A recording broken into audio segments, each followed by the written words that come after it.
Hey guys, so I just wanted to make this quick little video showing some of the cool stuff that was presented during Maxon's Siggraph 2020 first day event. So a lot of you guys might not be aware, but Redshift has been developing quite a few new features. The most important of these, I think, that was shown was Redshift RT. And so I kind of wanted to make this video. The live event is several hours long, so I kind of just wanted to show you guys the Redshift specific new stuff.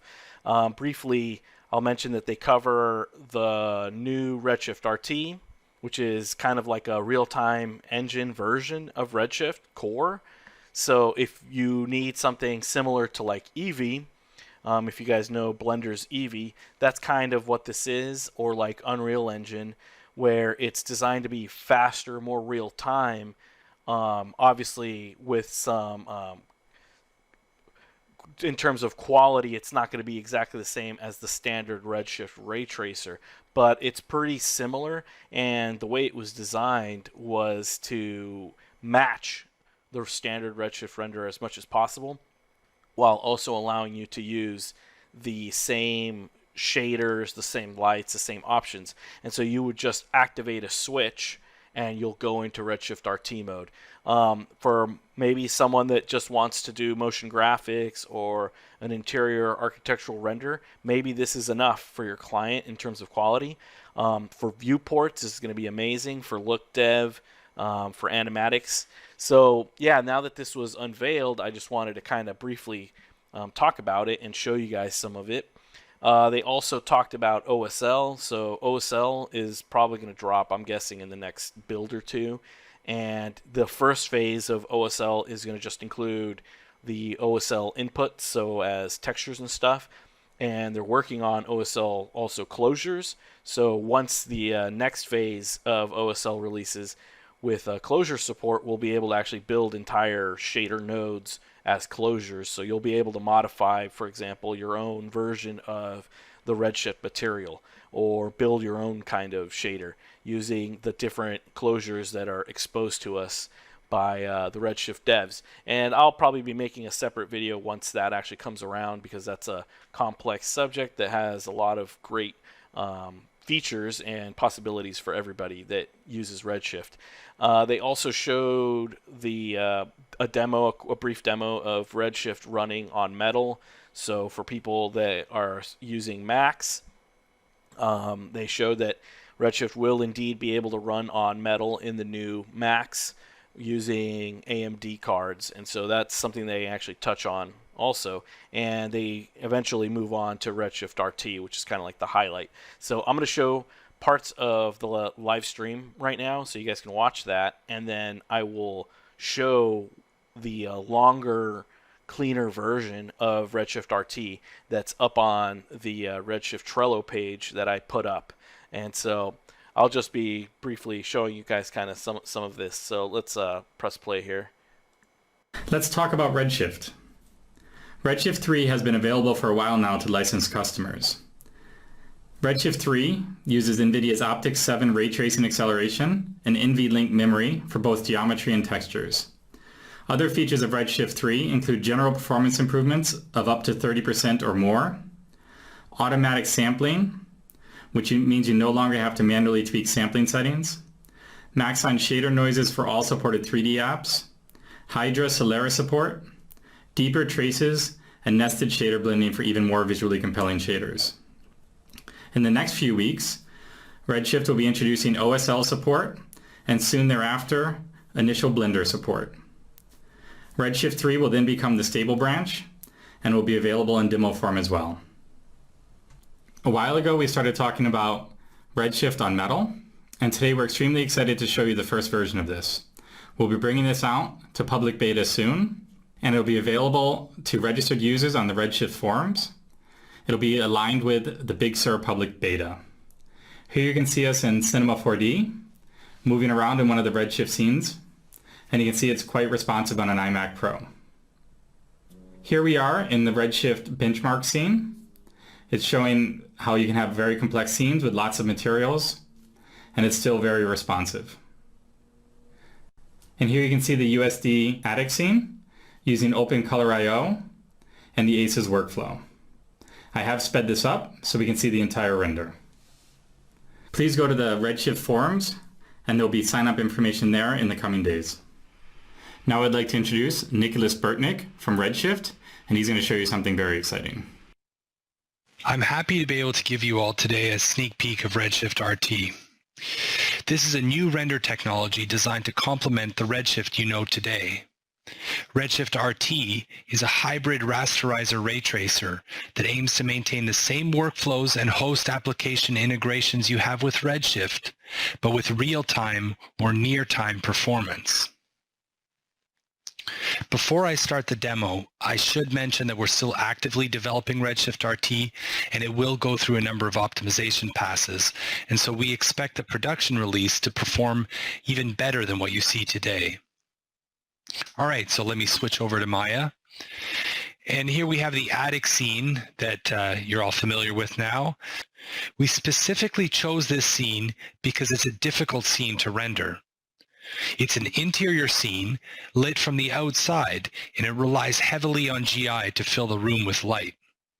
Right now, I'm navigating the scene with standard Redshift in IPR mode.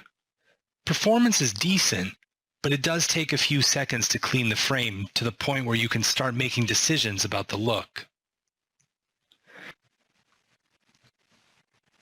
And for the record here, we're running this demo on a Razer laptop with a 2080 mobile GPU. All right, now let's switch over to Redshift RT. Right away, you can see it's way more interactive. And more importantly, you get pretty clean results almost instantly.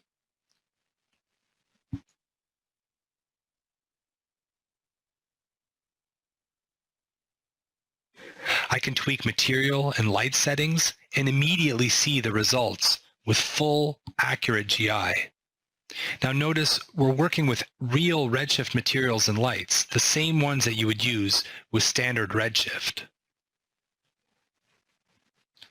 Notice that all the light shadows, secondary bounces, GI, and reflections are fully ray traced. This isn't using game engine hacks. Now don't get me wrong, those hacks are great and very clever, but they do generally involve giving up some degree of quality or flexibility. So that's all we're going to show for now, but the take-home message with Redshift RT is keep your tools, workflows, and pipelines and get close to real-time performance.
Yeah, so that was a quick little preview and a voiceover by Nick.